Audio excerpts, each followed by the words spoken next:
세계 각국에서 코로나19가 중국 책임이라며 청구한 손해배상금의 합계입니다. 전 세계의 코로나19 확진자 수가 약 300만 명에 가깝습니다. 그리고 중국에 이 책임을 묻는 집단소송이 잇따르고 있습니다. 중국이 바이러스 확산 초기에 사실을 숨기고 정보를 투명하게 공개하지 않았다는 것입니다.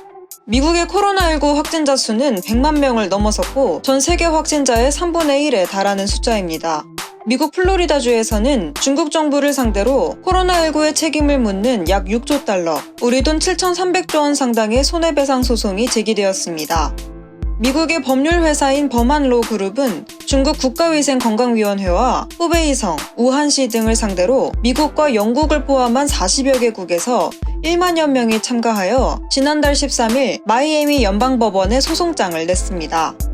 이 집단 소송을 이끌고 있는 수석 전략가 제러미 얼터스는 중국은 마땅히 배상해야 한다며 그들은 바이러스에 대해 제때 알리지 않았고 우리 지역사회와 미국 등 모든 곳을 지옥으로 만들었다고 주장했습니다. 미국의 보수단체인 프리덤워치는 중국이 불법적인 무기시설에서 생화학 무기를 제조하면서 코로나19를 야기했다는 이유로 텍사스주 법원에 손해배상을 청구했습니다. 그 밖에도 인도 변호사협회에서 20조 달러, 우리 돈 약 2경 5천조 원 규모의 손해배상을 청구했습니다. 그리고 중국은 이에 오히려 적반하장의 태도를 보이고 있습니다. 중국의 매체인 글로벌타임스는 중국을 상대로 한 각국의 코로나19 피해 소송은 중국 정부는 물론 중국 기업의 적법한 이익과 권리에 손해를 끼칠 수 있다면서 중국 기업들도 이런 피해를 볼 경우 각국 정부에 맞소송을 제기할 수 있다고 주장했습니다.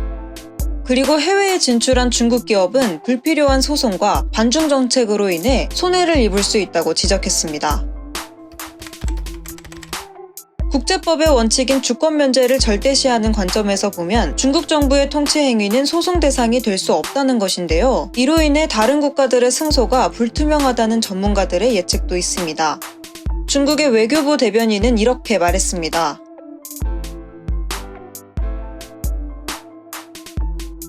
중국을 상대로 한 이 소송들은 장기전으로 예상되는데요. 중국에서 코로나19 첫 확진자가 나온 만큼 책임론에서 자유롭지는 못할 것으로 보입니다.